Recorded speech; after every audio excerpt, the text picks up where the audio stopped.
Olá, tudo bem? Eu hoje vou reagir a um programa do Pânico da Jovem Pan, um programa onde várias pessoas falaram sobre diversos assuntos, mas eu vou-me focar sobretudo em duas pessoas. Uma é muito rápido e é importante que vocês assistam este vídeo, porquê? Porque aquilo que eu vou reagir é algo recorrente que acontece com extrema frequência e é importante que as pessoas percebam exatamente o que se está a fazer para, quando elas voltarem a ouvir, estarem mais bem informadas, perceberem melhor o que é que está por trás de certas opiniões. Então vamos ao primeiro vídeo e eu logo em seguida vou reagir a este vídeo. Então, o que aconteceu? O tarifaço dá uma aliviada na economia porque ele foi menor do que o esperado, certo? Você teve 700 exceções, então isso favoreceu o Brasil. Muito bem. Isso vai resolver a situação da inflação, vai resolver a situação do custo de vida muito elevado que vive a sociedade hoje no Brasil? A resposta a essa pergunta é simples. Sim. Totalmente não. Mas em grande parte sim. E é fácil entender porquê. Porque a partir do momento que se reduz as exportações de produtos, eles vão ter que ser, acabam sendo consumidos internamente. Quer dizer que a tendência é baixar de preço. Por exemplo, enquanto a carne que era exportada para os Estados Unidos não se encontra outro mercado para onde enviar, é evidente que durante um período, que não sabemos quanto é que vai ser, o preço da carne vai necessariamente cair. A mesma coisa vai acontecer com outros produtos, como, por exemplo, o suco de laranja, por exemplo, as frutas, do modo geral, que eram enviadas para os Estados Unidos, e no caso das frutas, elas vão cair de preço de forma bastante significativa, porque são produtos perecíveis, são produtos que têm um tempo de mercado extremamente curto. Então, se elas deixando de ser enviadas para os Estados Unidos, elas vão ter que ser consumidas internamente, por mais barato que seja. Então, isso vai levar, sim, a uma redução dos preços de produtos. Isso é fácil de entender. Isso resolve na totalidade? Não, é evidente que não resolve na totalidade, mas ajuda bastante. Não. Então, a população brasileira vai continuar culpando o governo de turno, ou seja, o governo Lula, pela situação econômica. Por mais que tenha aí um crescimento próximo de 2,3%, hoje saiu taxa de desemprego em 5,8%, há uma insatisfação, Sami, com a situação econômica do país. Eu vejo essa insatisfação principalmente porque o custo de vida está muito elevado e isso não vai se resolver até as eleições. Aqui já fica evidente que se trata de torcida. Isso não tem nada a ver com análise. Porquê? Porque ele começa logo por dizer que a população vai continuar a responsabilizar o governo de turno, o governo Lula. Acontece que isso não está a acontecer. A população está realmente a responsabilizar quem tem que responsabilizar. No caso, está a responsabilizar a família Bolsonaro e os bolsonaristas no modo geral. Portanto, isto é torcida, não é outra coisa. Em relação à questão do custo de vida, há uma coisa que vocês devem compreender e é muito fácil vocês pesquisar para compreender exatamente aquilo que eu vou dizer. Se vocês forem na internet, fizerem alguma consulta, vão ver que os preços, por exemplo, nos Estados Unidos, são incomparavelmente mais caros do que no Brasil. Tem ainda o caso da Argentina, que os preços conseguem, muitos produtos, ser até mais caros que nos Estados Unidos, mas aí é por outros motivos, não tem nada a ver com aquilo que eu quero me focar agora. No entanto, é claro que existe uma pressão neste momento também nos Estados Unidos, e muito maior do que no Brasil, devido a que tenha havido um aumento dos preços. Mas mesmo sem esse aumento, os preços dos produtos já eram bem mais caros que no Brasil. A mesma coisa acontece na Europa. Acontece que o poder de compra, quer nos Estados Unidos, quer na Europa, é maior. Então, apesar dos produtos custarem mais caro, as pessoas têm poder de compra para comprar. Então, o que é preciso que as pessoas comecem a se dar conta? É não tanto se os produtos estão mais caros ou mais baratos, mas se elas hoje têm capacidade de comprar os produtos ao preço que está, independentemente do preço que estiver. Porque é aí que se vê se o poder de compra dela está a aumentar ou a diminuir. Ora, como todos os indicadores mostram que a renda média aumentou, até porque o salário mínimo tem aumentado acima da inflação, desde que o Lula tomou posse, o salário mínimo começou a aumentar acima da inflação. O que é que isto quer dizer? Quer dizer que, embora os produtos aumentem, como o aumento do salário é superior à inflação, a capacidade que eu passo a ter de adquirir aqueles produtos é maior. Ou seja, é basicamente aquilo que já acontece em países como os países da Europa, de um modo geral, dos Estados Unidos, e como eu disse, em relação à Argentina já é um caso diferente, porque aí, basicamente, é uma coisa muito mais dramática, porque os produtos estão mais caros inclusivamente que na Europa e que nos Estados Unidos em muitos casos, só que isso já não tem a ver com poder de compra, porque o argentino hoje não tem capacidade de consumir, tanto que existe, basta procurar na internet, uma autêntica corrida até de pessoas que moram a centenas de quilómetros da fronteira para ir fazer compras ao Brasil e ao Paraguai, mas sobretudo ao Brasil, no caso dos bens de alimentação. E o Lula? E o Lula... A eleição. Eu acredito que ele não seja favorito para a eleição. Ele é um candidato competitivo, sem sombra de dúvida. Ele tem a máquina na mão. Mas não acho que ele seja hoje tem a maior probabilidade de ganhar. Bom, aqui estamos perante mais uma prova de que se trata de torcida. Porque as pesquisas mostram que o Lula não só está na frente de todos os candidatos de direita, como está num processo de crescimento em relação a isso. Tanto que já começa a haver pesquisas que apontam para a possibilidade do Lula, inclusivamente, ganhar no primeiro turno. É muito cedo? É evidente que sim, falta mais de um ano para a eleição. Agora, há perspectivas de que isso possa mudar? Neste momento, não. Claro que na política a gente não sabe o que vai acontecer amanhã, mas pronto, é só para dizer que isto que ele falou não tem nada a ver com análise, não tem nenhuma base nos números, não tem nenhuma base nos factos, tem a ver com torcida, apenas isso. E a gente tá perdendo uma oportunidade absurda agora, até se vocês me permitirem, obviamente, entrar nesse assunto, né? Eu achei curioso que o presidente... E quando eu falo do presidente, eu não quero atacar nem proteger presidente nenhum, nem governo nenhum, tá? Eu, como engenheiro, eu identifico problemas e resolvo. É isso que eu faço, tá? Então, o presidente falou que vai criar agora uma comissão para o estudo das terras raras. Que o Trump está estudando tanto isso aí. Né, que ele está preocupado. O Trump fez uma coisa que todo mundo deveria fazer. Ele pegou os Estados Unidos e ele fez um modelo de negócio dos Estados Unidos como se fosse uma empresa, analisou como fosse uma empresa. O Sam está cansado de fazer isso, ele conhece também. Quando você faz um modelo de negócio, você tem lá os seus parceiros chaves e você vê na mão de quem que você está. Tá? Ninguém está falando dessas terras raras que o Lula quer começar a estudar agora.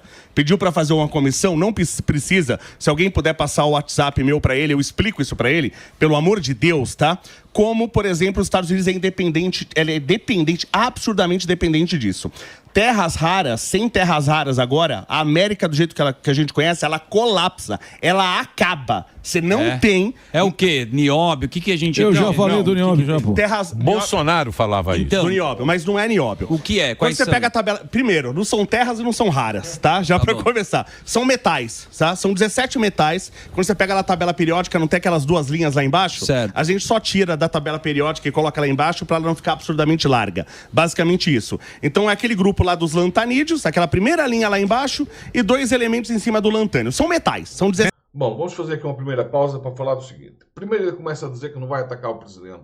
E como vocês vão ver, o que ele faz o tempo todo é atacar o presidente.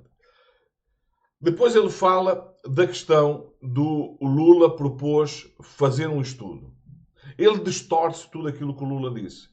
O Lula, quando falou, eu ouvi aquilo que o Lula falou, o Lula começa por chamar a atenção para um facto que já se sabe, é realidade, outras pessoas antes do Lula já falaram, é que 70% do território nacional ou mais está sem ser mapeado em termos de riquezas naturais. O estudo que o Lula se propôs a fazer, motivado por a questão das terras raras, mas que vai muito para além das terras raras, é um levantamento exatamente dessas riquezas.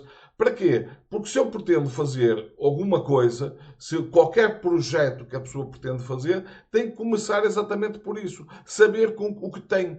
Porque se eu não souber o meu ponto de partida, como é que eu posso definir um ponto de chegada? Então, o que o Lula propõe, primeiro que tudo, é isso. Mas, de facto, ele vai além. E vai além num sentido também positivo. Que qual é? É no sentido de que esse estudo que se vai ser feito seja depois continuado na forma de chamar as universidades para começar a desenvolver as tecnologias para refino desses materiais. Para quê? Para que o Brasil não volte a cair no mesmo erro que caiu no passado. E que, curiosamente, é aquilo que essa direita, extrema-direita, a direita e a extrema-direita, porque eles se confundem. Já não se consegue saber o que é a direita, o que é a extrema-direita, infelizmente, hoje no Brasil.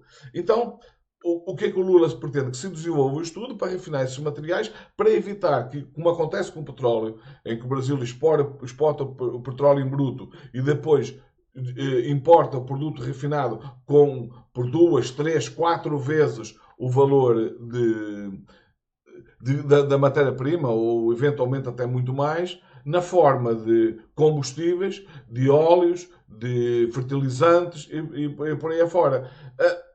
E, por exemplo, também podemos falar em relação ao minério de ferro, em que acontece basicamente a mesma coisa. O Brasil exporta o minério de ferro e depois importa o aço ou produtos acabados. O que o Lula se propõe é dizer, não, vamos, com a terra raras, vamos fazer a coisa de forma diferente. Vamos fazer como, por exemplo, a China está a fazer, que ela explora terras raras, ela refina esses materiais, separa nos vários tipos de materiais e quando vende, ela já vende o material refinado com um valor muito superior àquele que custaria se fosse vender as terras para outros refinar e para depois o Brasil ir importar esses produtos a um preço muito mais caro.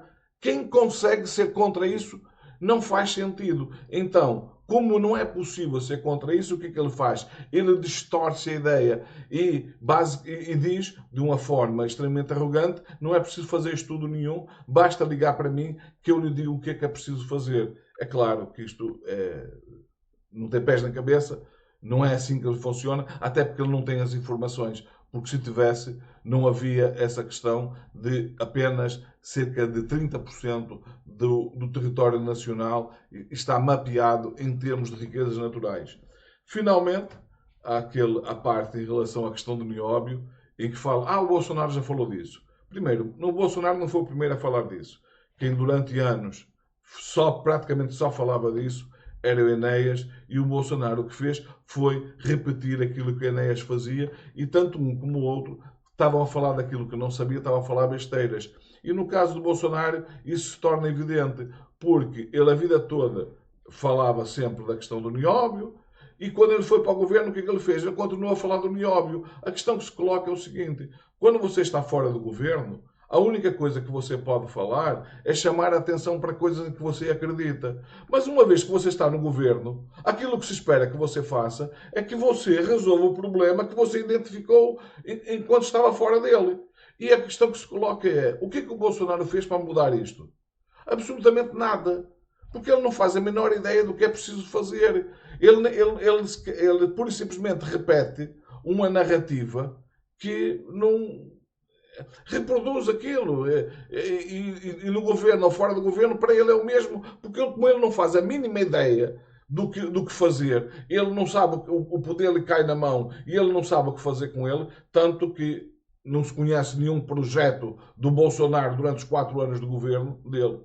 Não sabe nada. A única coisa que ele sabe dizer, e que é obviamente mentira, e está gravado em vídeo que prova isso, é que o Pix foi ele que criou, quando não é verdade. O Pix estava sendo criado pelo Banco Central no governo Temer, e que também não teve nada a ver com o governo Temer, não teve nada a ver com o governo Bolsonaro, e que não teve nada a ver com o governo nenhum, nem com o governo Lula. Porquê? Porque o Pix estava a ser criado por equipas do Banco Central de forma totalmente independente dos governos.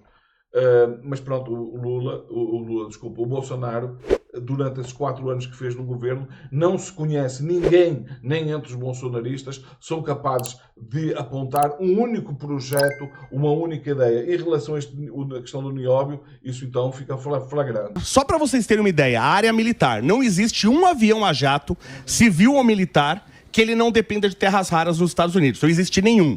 Aquele F-35 Lightning II, maravilhoso aquele avião a jato deles lá, tem ali, só naquele, tem 400 quilos de ligas de terras raras. Só naquele ali, tá? Então toda a área militar, você não tem os aviões a jato, você não tem os mísseis teleguiados, se você não tiver os ímãs, os super ímãs, são os ímãs mais fortes que a gente tem, que são os ímãs de neodímio, você não tem os mísseis teleguiados, celular, parte eletrônica, de... Eletrônico, acabou. Semicondutores. São as ligas de alta tecnologia. Exatamente. E não só isso, geração de energia limpa, por exemplo, a energia, por exemplo, solar, depende para energia eólica, é fundamental. Ele acaba, você despenca a eficiência sem isso, os carros elétricos, as baterias. Os primeiros carros híbridos que começaram nem existiriam sem esses metais. Mas tá? a China já explora algumas minas. Isso é uma ótima pergunta que todo mundo precisa saber. Mas vamos lá, só para vocês entenderem como os Estados Unidos está na mão da China. Da extração do minério, a China está fazendo de 60% a 70% dos minérios de terra rara do mundo. Da extração das terras raras, a China sozinho é 90% das terras raras do mundo. Vocês estão a ver como ele acabou por admitir que os Estados Unidos está na mão da China, não só porque a China explora as terras raras, mas porque ela refina em vários materiais, e por isso a China detém 90% do mercado. A China detém 90% do mercado não é porque ela tem 90% das terras raras. Ela tem muito menos do que isso. A China não tem 30%, talvez, que seja 40%, muito longe de 90%. Então por que ela detém 90% do mercado? Porque ela faz aquilo que o Lula se propõe que o Brasil também passe a fazer, que é não apenas extrair as terras raras, mas refiná-las nos vários materiais. Então o que a China exporta para os Estados Unidos não são as terras raras, são os vários materiais já refinados, por um preço evidentemente muito superior, porque o material sendo lá, chegando lá já refinado, é só utilizar. Não é preciso passar por esse processo de refino do material para separá-los nos seus vários componentes. Vocês percebem como ele acaba por, em certa medida, cair em contradição com o que disse antes, ao admitir que a China faz exatamente aquilo que o Lula defende que seja feito. Você colapsa a América do jeito que ela é. Você colapsa absurdamente. A América, nós somos dependentes dela. E 90% da extração do refino, 90%. O único país que faz todo o ciclo, desde a pré-extração, extração e refino, é a Austrália. É só a Austrália. Quem está fazendo tudo isso é a China. Isso. Por que a gente precisa olhar para isso? Porque o Brasil é o terceiro país no mundo em reservas de terras raras. O terceiro.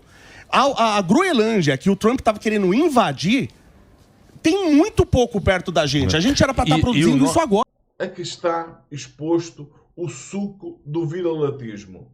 Reparem, ele primeiro entra em contradição muito rapidamente. Começa por dizer que só a Austrália faz todo o processo de início ao fim, para logo a seguir dizer que a China faz exatamente a mesma coisa. Mas eu quero vos chamar a atenção para a questão do refino. Como ele elogia o facto desses países, e focando na China principalmente, ter esse processo feito até ao fim, sem que, em momento algum, ele defenda que o Brasil faça o mesmo. Basicamente, o que eles continuam a defender é aquilo que sempre o Brasil sempre fez, que é extrair a matéria-prima e vender a matéria-prima exatamente como é extraída para que outros refinem para depois vender para o Brasil. É isso. Isto é o suco da elite do atraso, como chamou o Jessé.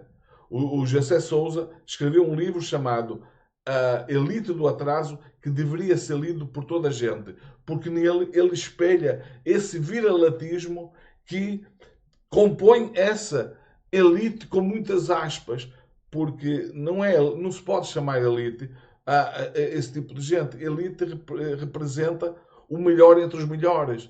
E eles não são os melhores entre os melhores. Quando muito, serão os piores entre os piores. O Brasil é isso aí, a gente é aquele pobre orgulhoso. Ele é muito rico. Olha, eu tenho tudo rico, nós somos muito ricos, mas não explora nada. Não, você é muito rico. Nós somos os países maravilhosos. É rico como que a diversidade cultural. Terceiro, quarto lindo, as praias mais lindas, mas não explora bosta nenhuma. Patriotismo de recursos naturais. Não explora por quê? Orgulhoso. Essa é a pergunta. Pobre orgulhoso. Por que não explora? Vamos lá, ótima pergunta. Primeiro, a gente não precisa mexer na Amazônia, tá? Minas Gerais está cheio de terras raras, Goiás está cheio de terras raras, São Paulo tem, Espírito Santo tem, Bahia tem no Brasil em todo. A gente tem para dar com pau. Se a gente estivesse explorando hoje, por exemplo, essa taxação de 50% do Trump não aconteceria nunca. Porque a gente teria essa... mesa que negocia. Nossa, a gente teria uma baita carta de negociação. Porque eles estão na mão da China. Os Estados Unidos percebeu tardiamente que eles estão na mão da China. E a gente pode ser a alternativa. Porque nós somos o terceiro país do mundo.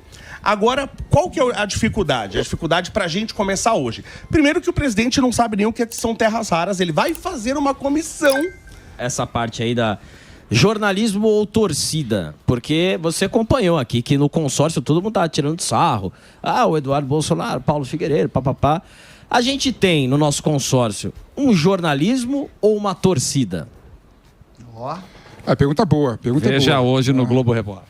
Eu entendo que tem o jornalismo travestido de torcida, né? Tem os dois ali, na minha opinião, né? O problema para mim do Brasil, o momento atual que nós estamos vivendo, é exatamente que está tudo partidarizado e polarizado, né? Não tem caminho para uma pessoa que quer colocar um posicionamento independente sem tomar partido.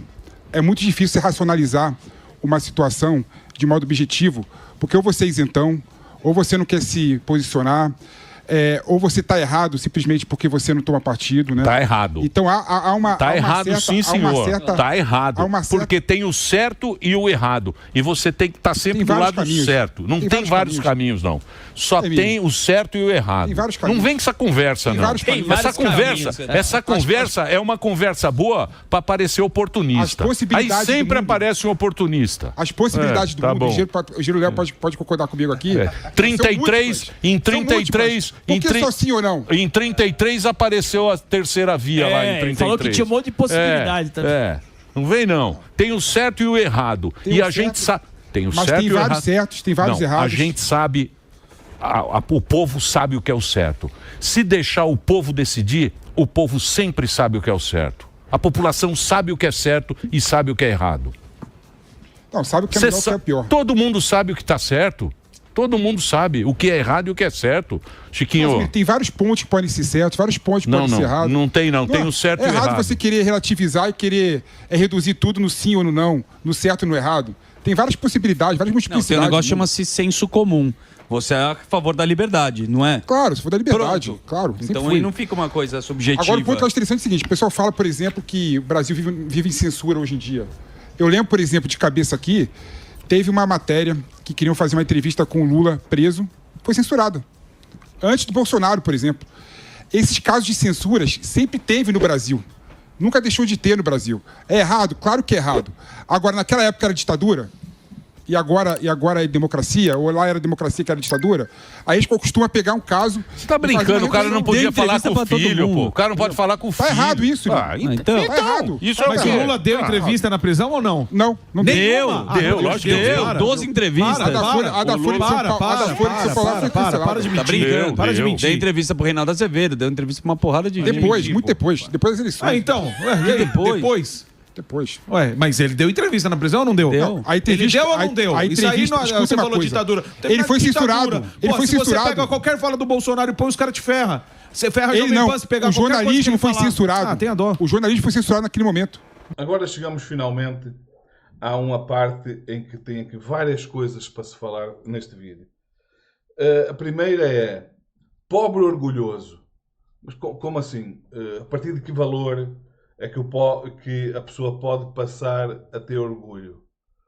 Porque o orgulho é uma coisa que se compra e pobre não tem capital suficiente para comprar o orgulho. Se é uma coisa que se vende, ela se vende como? Ao litro, ao quilo, ao metro quadrado? Como é que se vende o orgulho? Vocês estão a ver o absurdo?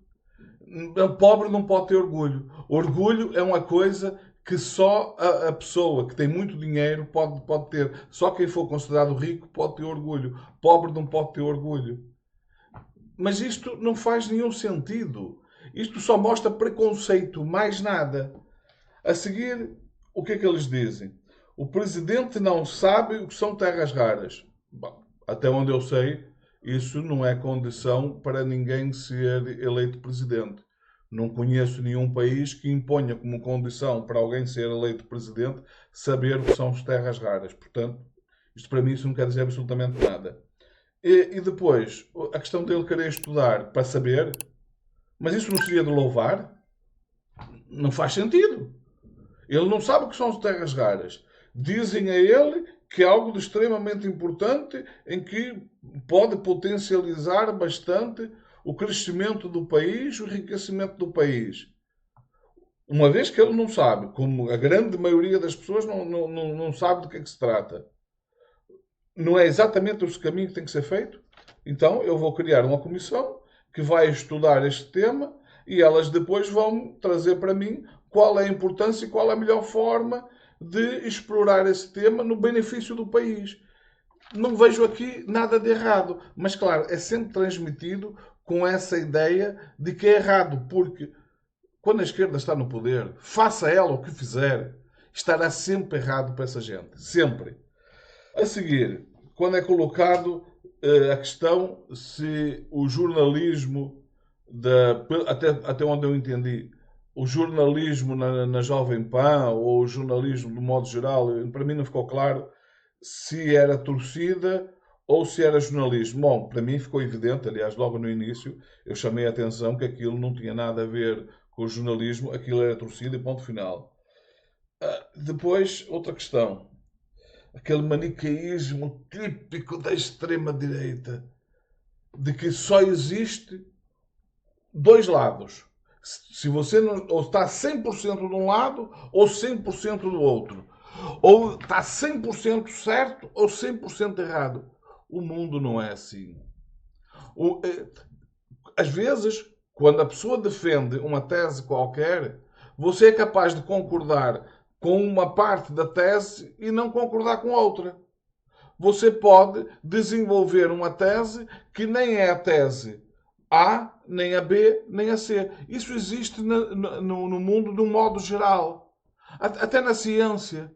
Por exemplo, a teoria sobre como o universo foi criado. Existem várias teorias. Existe uma certa ou errada? Não, podem estar todas erradas.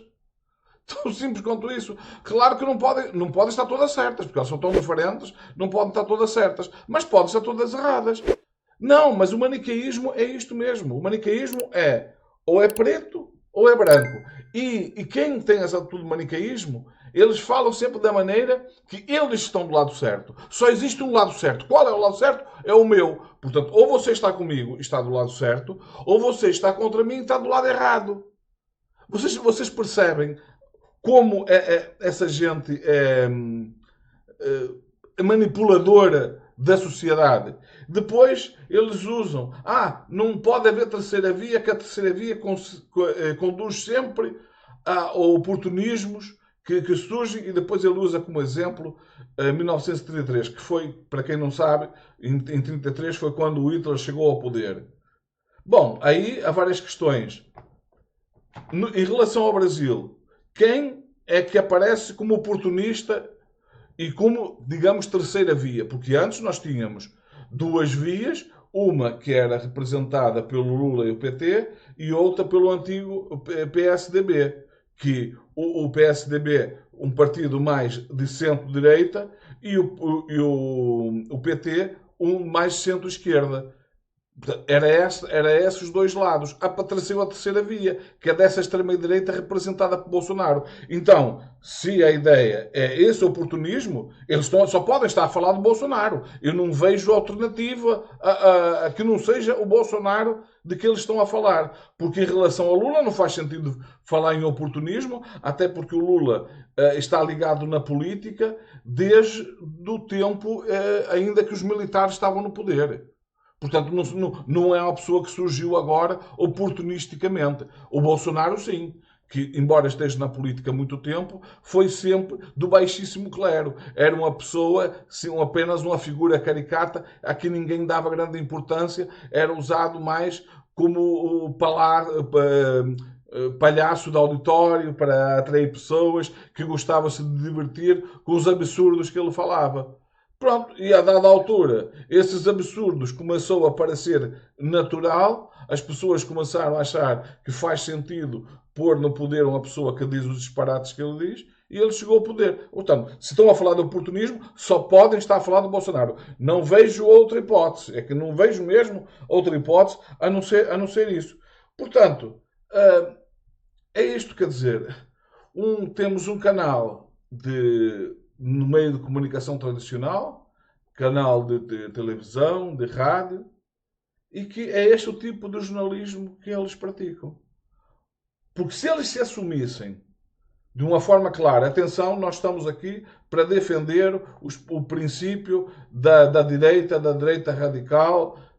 Não, mas eles tentam, nesse tipo de programas, tentam sempre aparecer como um canal de isento. E depois é disto, quer dizer, reparem, não sei quantas pessoas estavam ali, mas umas 5, 6 pessoas, em que apenas cercado daquele pessoal todo extremista, aparentemente tem alguma racionalidade que não se identifica com eles. E acaba por ser atacado por todos os lados. Eles adoram fazer isso. E isso é típico dos cobardes. Os cobardes gostam de atacar em bando. Porque como eles não conseguem vencer no 1 para 1, eles optam por essa solução. Ora bem, nós vamos trazer uma pessoa para aqui que esteja disposta a receber para ser torturado, e nós cercamos ele de uma série de radicais, de forma que sempre que ele disser alguma coisa que faça sentido, a gente cai em cima dele e não o deixa falar. Depois tem a questão, e finalmente, a questão que se levantou da censura. Bom, primeiro, o Bolsonaro não está a ser impedido de dar entrevista. Isso é uma falácia. Ele está impedido de falar com o filho. Claro que está, assim como outras pessoas estão envolvidas em inquéritos, em processos, em que precisamente para não combinar aquilo que dizem, para não continuar a prática do crime, a lei determina que eles não podem falar. É filho, paciência, as regras são essas, mas são essas para todos. Sempre que um processo está a decorrer e que permitir que duas partes desse processo continuem em comunicação e o crime vai continuar, é a obrigação do Supremo, ou dos juízes, no modo geral, impedir que isso aconteça. É basicamente isso que está a acontecer. No caso do Lula, não foi isso que aconteceu. No caso do Lula, ele nem sequer permitiram ir ao enterro do neto. Repara, o Lula foi preso na ditadura pelo DOPS e não lhe foi permitido, lhe foi permitido ir ao enterro da mãe. Quando a mãe morreu, ele foi ao enterro e a seguir teve que se apresentar novamente. Agora, em democracia, o Lula foi impedido de ir ao enterro do neto. E em relação à entrevista, bom, é completamente diferente permitir que o Lula dê uma entrevista antes da eleição e depois da eleição. É completamente diferente. Porque depois da eleição, Inês é morta. Ele não tem como, de alguma forma, esclarecer questões que possa favorecer o seu candidato, que no caso era o Haddad. Olha, se é vedado esse direito de dar entrevista, é-lhe vedado o direito de falar. Ao Bolsonaro nem sequer isso está a ser feito. A única coisa que lhe foi retirado, precisamente para não continuar a praticar crime, é que ele use diretamente as redes sociais, mas nem sequer está impedido de, dando alguma declaração, que essas entrevistas que ele venha a dar, venha a ter nas redes sociais. Ou seja, de alguma forma, essa determinação do Alexandre de Moraes acaba por nem ser muito efetiva. A única coisa que nós passamos a deixar de ver, e já é alguma coisa, é o Bolsonaro fazer as suas lives, ter um contacto direto com as redes sociais. Mas ele pode continuar a fazer por via indireta, e está a fazer por via indireta. E não há nenhum impedimento que ele faça isso. No caso do Lula foi diferente. Foi pedida uma autorização para uma entrevista e foi dita que não só não podia ser dada essa entrevista, como caso a entrevista tivesse sido dada, que não poderia ser publicada. Isto é censura prévia. Isso sim, não tenho dúvidas nenhumas que se trata de censura prévia. Bom, acho que ficou claro. Esse vídeo já ficou maior do que eu esperava. Espero que partilhe os vídeos nas redes sociais. Se não subscreveu o canal, subscreva. Fiquem bem. Vemos no próximo vídeo.